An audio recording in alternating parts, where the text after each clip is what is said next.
There are places where the wind carries more than just the scent of pine and rain, places where it seems to carry memories. In the autumn of 1866, the people of Ash Hollow whispered of one such place. It stood at the edge of the valley, at the end of a road no one used anymore, where the forest grew too thick and the ground too soft to trust. It was called the Holloway Mansion, though no one in living memory had ever known a Holloway. The house was enormous, too large, some said, for the man who built it and the single daughter who lived there. Its facade was a labyrinth of mismatched stone and weathered oak, and its windows were narrow and too many, staring outward like the eyes of a watchful animal. But it wasn't the house's unsettling architecture that made travelers quicken their pace when they passed it. It was the doors. There were 33 doors in that mansion, far more than a house of its size could possibly need. Some opened into broom closets, others into empty rooms, and some opened into walls where no rooms should exist at all. And every door, from the grand oak double doors at the front to the smallest pantry hatch, was carved with a name. Always a girl's name. Locals said that if you pressed your ear against any of those doors at night, you'd hear it, a soft, breathless whisper from the other side. Sometimes it was crying. Sometimes it was laughter. And sometimes, if the wind was still and the moon hung low, the door would call your name. No one in Ash Hollow dared go near the mansion anymore, not after what had happened to the last one who tried. 12 girls had vanished over 7 years, all between the ages of 8 and 16. All had been last seen within a mile of the Holloway property. None were ever found. And yet, every year, on the anniversary of their disappearances, another door appeared inside the mansion, freshly carved, the wood still smelling of sap. A new name etched into its surface. A new voice added to the chorus behind the walls. If stories like this keep you awake at night, make sure to like this video and subscribe to the channel. It helps us bring more forgotten horrors back into the light. And don't forget to turn on the notification bell so you never miss a descent into the macabre. In the comments, tell us, would you dare open one of the doors of the Holloway Mansion, or would you run before it whispers your name? Chapter 1, The House That Ate Sound. The Holloway Mansion was built in silence. That was the first thing the townspeople of Ash Hollow noticed. Most homes in the Ozarks in the 1860s were born amid the clatter of hammers and the curses of laborers, with sawdust in the air and laughter echoing from the worksite. But when the Holloway place rose on the hill at the edge of town, no one heard a single nail driven, not a single axe splitting wood. It was as if the house had assembled itself out of the mist. One day there was only forest and stone, the next, the towering structure loomed above the trees, its many windows black and blank like lidless eyes. The man responsible for it was Jonas Holloway, a widower who had arrived in Ash Hollow 3 years earlier with nothing but a wagon, a trunk of books and languages no one recognized, and his young daughter, Eleanor. He spoke rarely and never smiled, his clothes always a little too fine for the frontier town and his hands too clean for a man who claimed to have no servants. Locals tried to learn more, where he came from, what he did, why he had chosen such a remote place, but Jonas answered questions with polite deflections and soft, distracted smiles, as though his mind was always somewhere else. The town tolerated him. He paid for supplies in gold coins older than the Republic itself and never caused trouble. Eleanor, quiet and pale, appeared at Sunday service now and then, though she always sat alone, humming softly to herself, her lips forming words no one could quite catch. She never played with the other children. She never spoke to anyone. Then, on a damp evening in October 1859, the first girl disappeared. Her name was Lucinda Mayfield, 11 years old, the daughter of the town's cobbler. She had been walking home from a friend's house at dusk, a distance of barely half a mile. Her bonnet was found in the dirt near the path that led toward the Holloway estate. There were no footprints, no signs of a struggle, no witnesses. It was as if she had been plucked from the earth and erased from existence. Search parties combed the forest for days. They found nothing. But on the night after the third day, several men swore they heard something strange as they passed by the Holloway property, a faint knocking, rhythmic and steady, coming from deep within the house's walls. Others said they heard whispering when the wind died down, like a dozen mouths pressed to wood, calling a name they could not understand. Sheriff Milton Griggs paid Jonas Holloway a visit the next morning. Jonas greeted him with his usual cold civility and offered to let him search the property. The sheriff accepted, bringing 3 deputies with him. They found no sign of Lucinda, no blood, no clothing, no disturbed earth. But in the mansion's west corridor, behind a heavy oak door that had not been there the week before, they found something unsettling: a second door. The door was smaller, just wide enough for a child. It was carved with a name in flowing script: Lucinda. Jonas claimed not to know how it had gotten there. He suggested perhaps one of the workers had left it behind, though when pressed he could not name a single man who had helped build his house. The sheriff left empty-handed but deeply unsettled. A month later, the second disappearance occurred. Abigail Rowan, aged 9, vanished while gathering wildflowers with her sister near the edge of the Holloway property. The search was larger this time. Dozens of townspeople combed the hills, dragging the river, cutting through the underbrush. They found only Abigail's basket, abandoned near the same path. And a week later, when the sheriff returned to question Holloway again, there was another new door in the mansion. This one bore Abigail's name. By 1863, 6 girls had vanished, all within a mile of the Holloway estate. Each time, the search was fruitless. Each time, another door appeared inside the mansion, etched with another name. And each time, the strange phenomenon deepened. Townsfolk walking past the house swore they heard whispers through the shutters, or saw shadows flit behind windows even when Holloway and his daughter were away. One boy, dared by friends to press his ear against the wall, fainted immediately. When revived, he claimed he'd heard someone breathing on the other side. But the strangest thing of all was what happened to those who entered the house. A traveling inspector from Springfield, hired to investigate after the 6th disappearance, vanished for 2 full days after stepping inside. When he reappeared, he was found wandering barefoot on the road, his clothes torn, his eyes wild. He could not speak for weeks, and when he finally did, his first words were, "There were doors that opened into nothing." By the winter of 1864, the townspeople of Ash Hollow stopped searching for the missing. They stopped talking about them. Mothers warned their daughters not to walk alone, not to wander past the edge of town. The path to the Holloway mansion grew over with weeds. But the house did not sleep. More doors appeared. More names. And the whispers inside grew louder. Then, in the spring of 1865, something changed. Eleanor Holloway, now 16, with long black hair and eyes like wet ash, began leaving the mansion for the first time in years.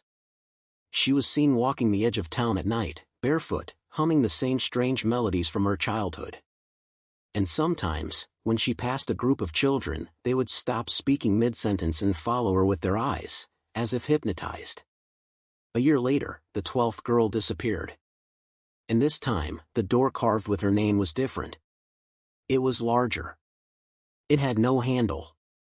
And no one who touched it ever spoke again. Chapter 2: The Whispers Behind the Walls. By the summer of 1866, the Holloway mansion was no longer a house. It was an open wound in the earth, festering at the edge of Ash Hollow, oozing secrets the town refused to confront. People avoided even speaking its name aloud. They called it that place, or the house on the hill, or, more often, nothing at all. They crossed the street when they passed the dirt road that led to it. Children were told that if they so much as looked at it for too long, the walls would remember their faces. But the disappearances continued. Always girls. Always within a mile. Always without a trace.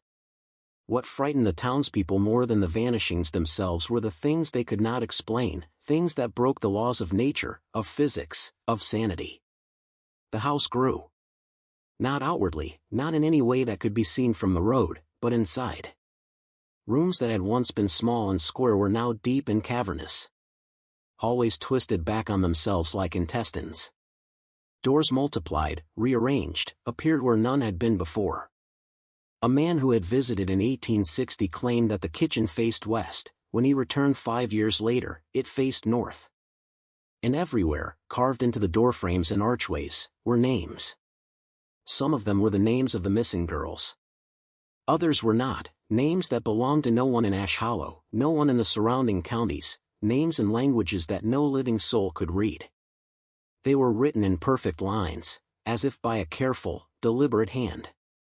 The whispers, too, had changed.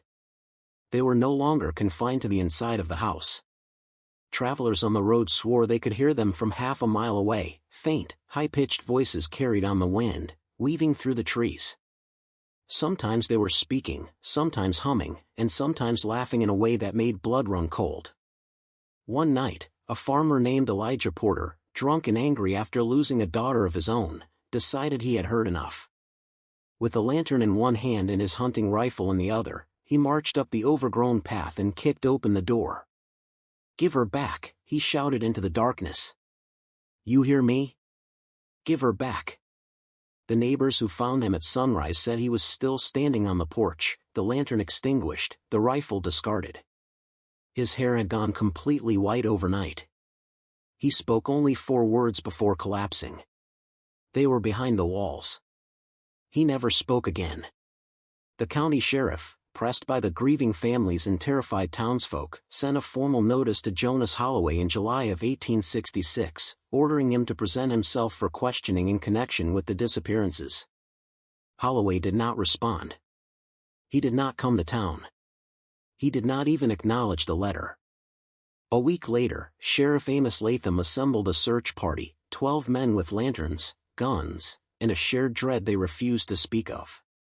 They set out for the mansion just before sunset. The house greeted them with silence. The main doors were wide open, as if inviting them in. Inside, dust motes danced in the failing light. The air smelled faintly of roses and rot. The sheriff ordered the men to fan out, to search every room. They obeyed, but reluctantly. "Don't go alone," one deputy muttered. "The walls, they move when you're alone." At first, nothing seemed out of place. The parlor was immaculate, the furniture untouched by dust. The kitchen gleamed as though freshly scrubbed. But deeper inside, the mansion's strangeness revealed itself. Staircases twisted upward into nowhere. Doors opened into brick walls. Rooms repeated themselves in impossible configurations, a sitting room identical to the one they had just left, a hallway that looped back to its own entrance. And then they found the Hall of Voices. It was a long, narrow corridor with 23 doors on either side. The doors were thinner than usual, almost delicate, and each bore a single name carved in perfect script. When the sheriff approached the first one, Lucinda, he felt a vibration beneath his fingertips, a pulsing warmth like a heartbeat. "Do you hear that?" Deputy Carter whispered. At first, Latham heard nothing. Then, faintly, from behind the wood, a breath. A whisper. A single word. "Help!" The men froze. From the second door, Abigail, came another whisper, louder this time. "So cold." Then another. "It's dark." Another. "Can't breathe." Another. "Please." The whispers multiplied, overlapping, merging into a chorus of trapped voices. The air grew heavier with each step they took down the hall. Carter pressed his ear against one door and recoiled instantly, his eyes wide with horror. "They're alive," he gasped. "God help us, they're alive in there." But when the sheriff ordered the men to break the doors down, the wood refused to splinter. They fired at the locks, the bullets flattened against them. They hacked with axes, the blades bounced as if striking iron. The doors would not yield. And then, from the far end of the hallway, a new sound joined the chorus, slow, deliberate footsteps. Jonas Holloway appeared from the shadows, holding a lantern that cast long, skeletal shapes along the walls. He looked different now, older, thinner, his eyes sunken deep into his skull. Yet there was something in his expression that chilled them more than any ghostly whisper, calm. "Why do you disturb them?" he asked softly. "They're at peace." "Where are they?" Latham demanded, raising his rifle. "What have you done?" Holloway smiled faintly. "I've given them purpose. The world is full of noise, Sheriff. Painful, pointless noise. I have given them silence. Eternal silence. Each door you see is a threshold, a boundary between this world and the next. Behind them, their voices cannot hurt anymore. You killed them, Carter spat. Holloway tilted his head, his voice barely more than a whisper. Killed? No. I merely invited them to stay where they are. The sheriff stepped forward, his rifle aimed squarely at Holloway's chest. But before he could fire, the floor beneath them shifted. Doors slammed shut. The lanterns flickered. The house itself seemed to inhale. And from every door in the corridor came a single, unified whisper, not words this time, but a sound deeper and more primal than language. A sound like the breath of the dead. By the time dawn touched the valley, only 5 of the 12 men emerged from the mansion alive. None could explain how they had escaped, or what had happened to the others. All they could say was that the corridors had shifted, the doors had multiplied, and the whispers had followed them even after they left. One deputy, trembling, described his final moments inside. I felt hands, he said. Small hands. They weren't trying to hurt me. They were pulling me. Pulling me through the wall. The sheriff resigned the following day. He left Ash Hollow without saying goodbye. And the mansion remained. Its doors multiplied again that summer. The whispers grew louder. And by autumn, 2 more girls were gone. Chapter 3, The Man Who Built the Threshold. Long before the first girl vanished, before the first door appeared carved with a name, Jonas Holloway had already begun his descent into obsession. In 1847, 2 decades before he arrived in Ash Hollow, he was a rising scholar in Boston, a man of science and scripture, known in certain secretive academic circles for his research on liminal spaces, thresholds between the material and the immaterial, the living and the dead. His lectures were whispered about in theological halls and dismissed in public as heresy. But behind closed doors, Jonas was sought by bishops, alchemists, and men who wore their faith like armor and their fear like a chain. He had not always been a man of shadows. Once, Jonas Holloway had a family. A wife named Mary, with laughing eyes and a voice that could calm storms, and a daughter, Eleanor, who sang lullabies to her dolls. But in the winter of 1848, scarlet fever swept through the city and took them both within days of each other. Jonas never spoke of their deaths, he only disappeared for 3 years. When he resurfaced, he was gaunt, cold, and carrying a leather-bound volume written in a language no one could identify. Its pages spoke of the threshold doctrine, an ancient belief that every soul, before departing this world, passes through a gate between realms, a gate that could be widened, if one had the knowledge. Jonas dedicated himself to widening that gate. By 1850, he was traveling across Europe under false names, visiting monasteries, forbidden libraries, and tombs long sealed to the public. He sought out monks who'd taken vows of silence, spirit mediums in the mountains of Carpathia, and condemned priests awaiting execution for practicing necromancy. One name appeared again and again in his notes, Portarum Voces, the voices of the threshold. According to the texts, these were the echoes of souls who lingered too long between worlds, neither living nor dead. They could be called. They could even be anchored. But there was a price. The barrier between life and death was not meant to be breached by the will of man. To open a gate wide enough for the voices to be heard, the world demanded a sacrifice, not of blood, but of innocence. Children, especially girls, were said to be closest to the other side, pure vessels, easily resonant with the frequencies of the in-between. No one knows precisely when Jonas crossed the line between scholar and fanatic, but by the time he returned to America in 1858, he was no longer the man his colleagues had known. He spoke rarely and smiled never. He sold his family estate and purchased land in the Ozarks, remote, silent, perfect for the experiment he intended to conduct. There, with funds whose origins he never explained, he began construction on the mansion. It was no ordinary home. Its blueprint did not follow any known architectural style. The measurements were inconsistent, deliberately impossible, hallways at wrong angles, rooms that should have collapsed under their own weight. The builders, if there were any, were never seen by the townsfolk. Some believed Jonas constructed the mansion alone, but others swore they saw cloaked figures coming and going in the dead of night, chanting in languages that did not belong to this century. Each door was a calculation. Each room was a sigil. The house itself was not a home but a machine, a vessel for the ritual that would bridge the two worlds. At the center of the mansion's labyrinth, Jonas built a chamber unlike any other, circular, windowless, lined with symbols that pulsed faintly when touched. In the center, carved into the floor, was a spiral of names, hundreds of them, arranged in patterns that scholars would later liken to Mesopotamian death rites.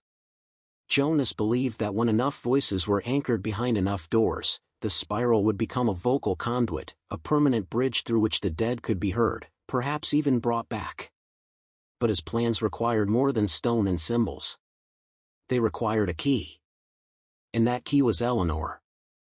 It was in that chamber that Eleanor's voice first changed.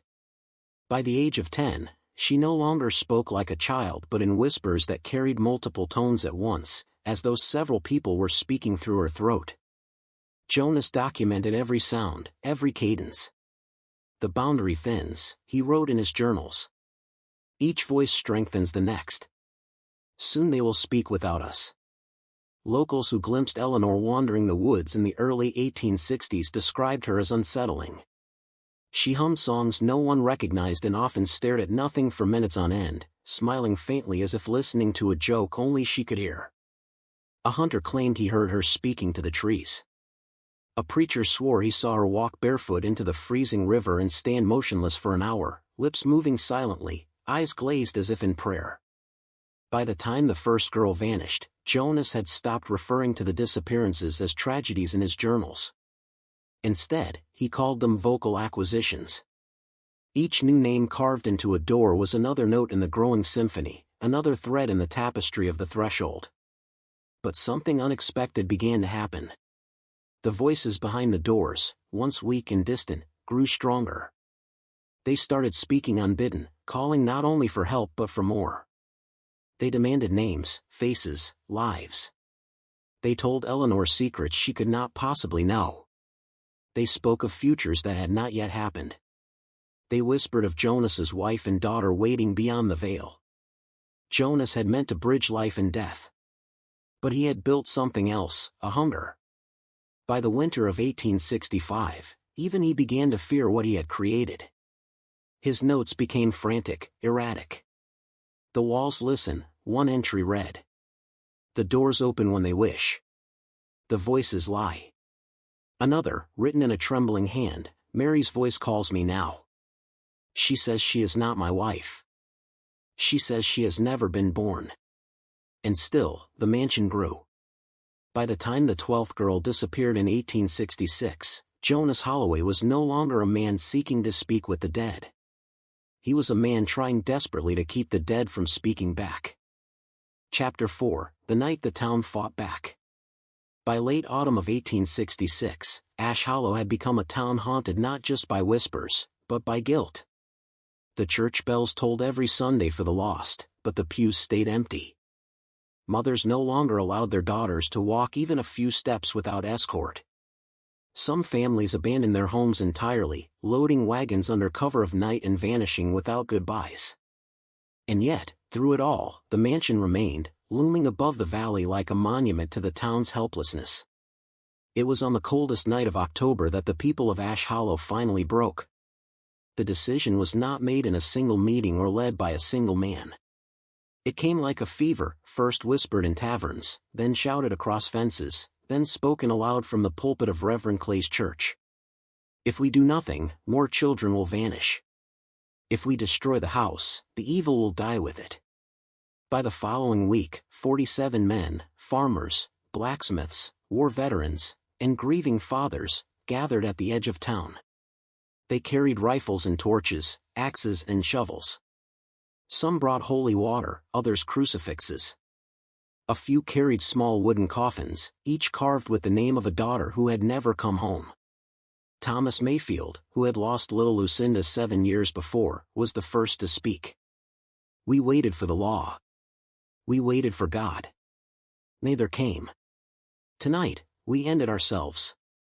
They set off at dusk. The air was brittle and sharp, and the moon hung swollen and pale over the Ozark hills. The closer they came to the Holloway property, the quieter the night grew. Crickets stopped chirping. The wind stilled. Even the forest seemed to hold its breath. The mansion awaited them with its doors wide open. No lights burned within, no sign of movement stirred. And yet, every man there swore they felt watched, as if the house itself were studying them. "Stay together," Sheriff Latham ordered, his voice low and grim. "No one wanders off. No matter what you hear." They crossed the threshold. Inside, the house was not as they remembered. Corridors they had mapped during the previous search were gone, replaced by new ones. Walls had shifted. The staircase split in two directions that had never existed before. "It's growing," whispered one of the men, his voice shaking. "It's alive." The group split into 3 teams, one to search for survivors, one to plant the barrels of kerosene, and one to find Jonas Holloway and bring him to justice. Thomas Mayfield, Reverend Clay, and a dozen others took the central staircase. They moved room by room, dousing curtains and furniture with accelerant. That was when they found the Hall of Names. It stretched longer than any hallway had the right to, the far end vanishing into darkness. Hundreds of doors lined the walls, more than they could count, and every one bore a name. Some they recognized: Lucinda, Abigail, Rose, Lily. Others belonged to girls who had gone missing in towns miles away. Some were older, etched so deeply into the wood that the letters had begun to fade. And beneath them, written in a script no one could read, were dozens more. "What is this place?" someone whispered. Reverend Clay stepped closer to one of the doors, a small one, barely 3 feet high, and pressed his ear against it. A sound met him. A faint, rhythmic tapping. Then a voice. "Please," it said. "It's so dark."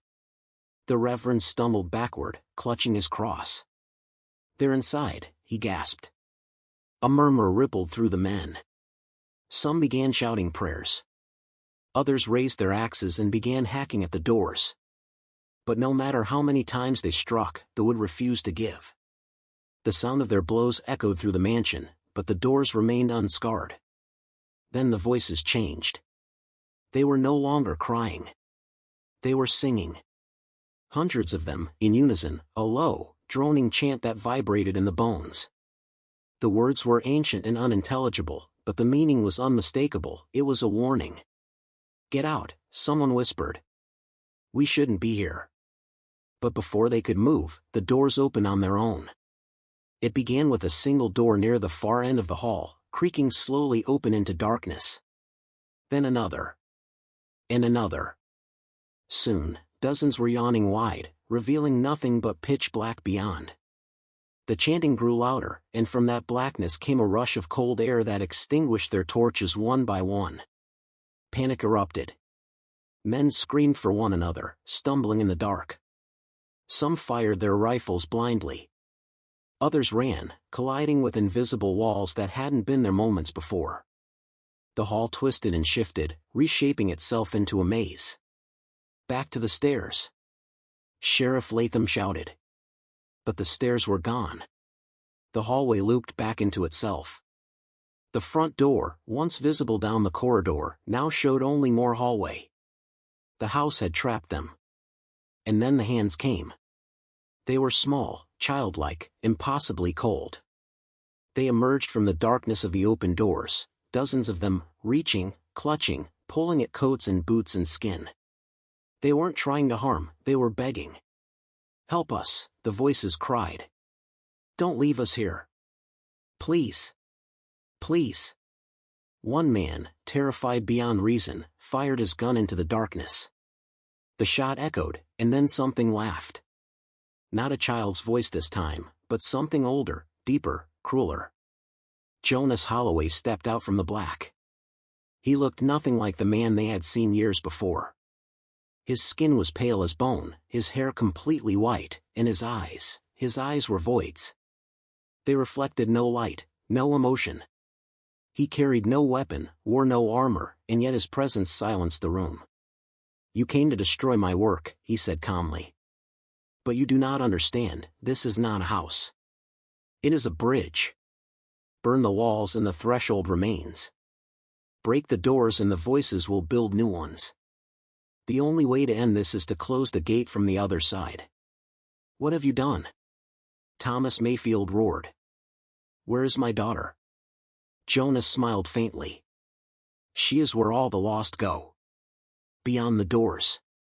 Beyond you. The floor beneath their feet heaved violently, throwing them to the ground. The chanting stopped.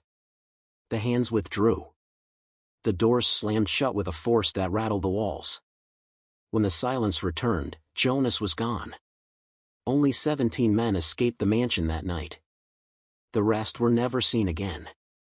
Those who made it out swore they heard the doors whispering their names as they fled. The townspeople returned the next morning with fire and fury, but no flame would catch. The kerosene evaporated. The torches sputtered out. The walls were cold and damp, as if the house itself rejected destruction. Ash Hollow buried its dead and stopped speaking of the mansion altogether. But deep within the woods, the doors waited, patient, hungry, whispering. And now they had new names to carve. Chapter 5, The Price of the Gate. Winter came early to Ash Hollow that year. Frost clung stubbornly to the grass well before the first snow, and the river froze so thick that the ferryman abandoned his work by mid-November. The town, once noisy with the bustle of wagons and the laughter of children, grew quiet, a hush of fear that clung to every street and hearth. The attempt to burn the Holloway mansion had broken something in the people. For the first time, they began to believe the whispers, that the house could not be destroyed, that the doors were eternal, and that the thing behind them was older than any of them had imagined. Still, not everyone was willing to surrender. Sheriff Amos Latham had resigned after the failed raid, but he had not left Ash Hollow. He spent his days hunched over books borrowed from churches and his nights walking the riverbank alone, muttering prayers under his breath. He had lost 3 deputies to the house that night, men he had promised to bring home. And in the sleepless hours before dawn, he swore he still heard their voices calling his name. It was Latham who first approached Reverend Clay with a plan, not to destroy the mansion, but to seal it. If it was truly a gate, as Jonas Holloway claimed, then perhaps it could be closed. Clay was skeptical at first, but the sheriff was insistent. There are rites older than this evil, he said, his eyes hollow but steady. If we find the right one, maybe we can bind the doors. The 2 men spent weeks corresponding with priests, scholars, and even an old rabbi from St. Louis. Most refused to speak on the subject at all, but one answer returned from a Jesuit archivist in New Orleans. His letter was brief and unsettling. A gate opened by sacrifice can only be sealed by sacrifice. The hands that call it forth must be answered by hands freely offered. Neither Clay nor Latham spoke of it aloud, but they both understood the implication. The doors had been opened by the innocent. They would not close without the innocent. In January 1867, on the coldest night of the year, a small group gathered at the edge of the Holloway property: Latham, Reverend Clay, Thomas Mayfield, and a woman named Evelyn Carter, whose daughter had vanished the previous spring. They brought no weapons and no fire. Only a lantern and a thin leather book, a translation of one of Jonas Holloway's own journals, retrieved from his abandoned study during the raid. Inside, they found references to a rite of rescission, a ritual Holloway had planned but never completed. It required 7 names, one for each layer of the threshold, spoken by 7 voices who had each lost something to the gate. It also required a willing offering, a life freely given to take the place of those trapped beyond. Clay read the passage aloud by lantern light, his voice trembling. He meant for Eleanor to be the sacrifice, he said quietly. To walk through the last door and never return. Then maybe that's what we must do, Latham replied. Thomas Mayfield stepped forward. I'll go. No, Evelyn Carter said firmly. I will. They argued for hours, their words dissolving into sobs and prayers. In the end, it was decided that they would attempt the rite without the final step, without the offering. If the doors would not close, they would decide then who among them would enter. They crossed the threshold just before midnight. The house was different again, colder, emptier, but also awake. The floors creaked beneath their feet like the slow inhale of a sleeping beast. In the Hall of Names, the doors waited. The air hummed with anticipation. Reverend Clay opened the journal and began the incantation, his Latin halting but clear. One by one, the others spoke the names of the missing girls aloud. With each name, the whispering inside the doors grew louder. They were no longer pleas for help but songs of recognition. We know you. We remember you. On the seventh name, the air shifted. A wind rushed through the corridor, and every door burst open at once, revealing nothing but darkness beyond. From that darkness came hands. Dozens of them. Small. Cold. Reaching. Do not step forward, Clay warned. They're trying to. Evelyn Carter moved before anyone could stop her. She stepped toward the open doors, her lantern raised high, her eyes fixed on the void. I hear her, she whispered. My Clara, she's calling me. Evelyn, no! Latham shouted. But it was too late. The hands reached for her, gently but firmly, pulling her across the threshold. Her lantern fell and shattered on the ground. She did not scream. She did not fight. And then she was gone. The doors slammed shut. For the first time in memory, the mansion was silent. No whispers. No tapping. No song. Just silence, heavy, profound, and absolute. They stumbled out into the frozen night before dawn. Clay's hands shook as he closed the journal. She offered herself, he said hoarsely. And the gate accepted. But their hope was short-lived. The following morning, the people of Ash Hollow awoke to find another door in the Hall of Names. A new one. And carved into its wood, fresh and deep, was a name they all recognized. Evelyn Carter. Chapter 6, Through the Door. The morning after Evelyn Carter's disappearance, Ash Hollow was silent in a way that felt unnatural, as though even the wind was holding its breath. People avoided the road to the Holloway property. Mothers forbade their children from even speaking its name. Yet behind closed doors, a small group gathered once more, Sheriff Latham, Reverend Clay, Thomas Mayfield, and Margaret Holloway, to confront the unthinkable truth written in Jonas's final journal. A threshold cannot be closed from one side alone. Someone must pass through willingly, and end it from beyond. They all knew what that meant.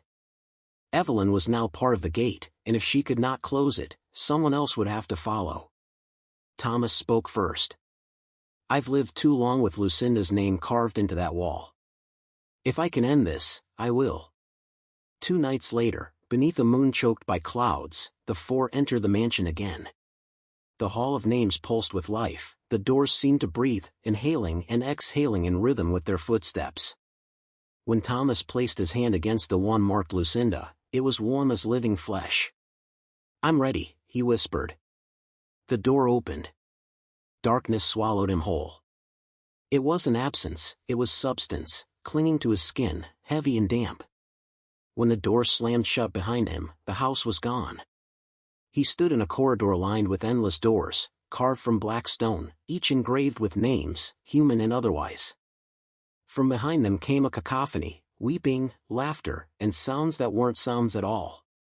Lucinda, he shouted, and the darkness devoured his voice. Time didn't exist here. Minutes felt like days. But then he saw her, barefoot, in the same yellow dress she'd worn the day she vanished. She turned to face him, but her eyes were empty, her mouth forming words that weren't her own. We are not yours to take. Something vast stirred behind her, a shifting mass of shadow and hands, brushing the doors like a lover's touch. Eyes opened across its surface. We are the silence, it said. We are what lingers when you refuse to let go. You built the doors. We merely welcomed them. Thomas's heart hammered. Then let them go. They chose to stay. The truth hit like a blow. He could not simply pull Lucinda free, not unless she wanted to leave. And the hollowness in her gaze told him she no longer did. Further down the corridor, he found Evelyn kneeling before a door carved with her daughter's name. "She's here," she whispered. "I can hear her singing." "We have to end this," Thomas urged. She turned to him, tears streaking her face. "Then you know what it asks?" He nodded. "A sacrifice." Evelyn smiled faintly. "Then we go together." The corridor shook, doors slamming shut as though resisting their choice. The darkness howled in fury. But Thomas and Evelyn stepped forward, hand in hand, speaking the names of the lost as they moved into the void. The last thing Thomas felt was warmth, not light, not darkness, but something older, wrapping around him and pulling him deeper. And then, slowly, one by one, the doors began to close. Far above, in the waking world, the Holloway mansion groaned. Its walls trembled. For the first time since it rose from the Ozark soil, it shuddered. Chapter 7, When the Doors Stopped Breathing. The night Thomas Mayfield and Evelyn Carter vanished beyond the threshold, something shifted in Ash Hollow. It was subtle at first, the air seemed lighter, the wind returned to the trees, and the birds, long silent, began to sing again. Mothers awoke from uneasy sleep with tears on their cheeks, sensing something they could not explain. Even the mansion itself appeared changed, its windows were dark, its halls still, as if a great beast had gone to sleep. For the first time in 7 years, the doors did not whisper. Sheriff Latham stood at the edge of the Holloway property at dawn, Reverend Clay beside him, both men staring at the house with a mix of hope and dread. "It's over," Clay murmured. "It must be." But hope in Ash Hollow was a fragile thing. And even as the sun rose higher, a deep unease gnawed at them both. Something about the silence felt unnatural, too complete, too deliberate. It was as if the house wasn't sleeping. It was listening. They entered cautiously, lanterns in hand. The familiar twisting halls greeted them, but the air was different, heavier, colder, suffused with a pressure that felt like being watched from inside their own minds. The Hall of Names stood empty, its doors shut and lifeless. Yet when Clay placed his ear against one, he swore he heard breathing on the other side. "Do you feel that?" Latham asked, running a hand along the wall. It was warm. Alive. Pulsing like a heartbeat. "Something's changing," Clay whispered. "The gate is reacting." And then they saw it, the first door that was new. It wasn't carved with a name. It bore only a single symbol, etched deep into the wood, a spiral, identical to the one Jonas Holloway had carved into the ritual chamber beneath the house. It pulsed faintly with light, as if lit from within. And beneath the spiral, faint letters began to etch themselves into the wood as they watched. Mayfield. Carter. The names glowed white-hot before fading into the wood like brands. The house was changing again, rewriting itself. Outside, word spread quickly that the mansion had gone quiet. Dozens of families returned to the property by midday, gathering in cautious clusters near the fence line. Some prayed. Others hurled stones. A few simply stood and stared, their expressions torn between grief and a fragile, desperate hope. Then, just after noon, the first door opened on its own. It was the one marked Lucinda. Witnesses claimed the sound was unlike anything they had ever heard, not a creak or groan, but a sigh, long and sorrowful, like the house itself was exhaling centuries of pain. A warm breeze spilled from the doorway, carrying with it a faint scent of wildflowers and rain. And then, from the darkness beyond, a figure stepped out. She was barefoot. Her yellow dress was tattered and too small for her now, but it was unmistakably her. Lucinda Mayfield. Her mother screamed and collapsed. Her father fell to his knees. Lucinda blinked at the sunlight like she had been born again, then whispered in a voice dry as dust. "It's quiet in there now." One by one, other doors opened. Rose and Lily Miller. Catherine Holmes. Martha Crenshaw. 6 girls, thought dead or worse, stepped back into the world, pale and weak but alive. Each of them said the same thing: the darkness had let go. It had released them. But not all doors opened. The ones bearing the names Evelyn Carter and Thomas Mayfield remained closed. And though they pressed their ears against the wood, though they whispered prayers and promises, no one answered. Weeks passed. Winter deepened. Life in Ash Hollow slowly returned to something resembling normalcy. The church bells tolled again, this time in celebration rather than mourning.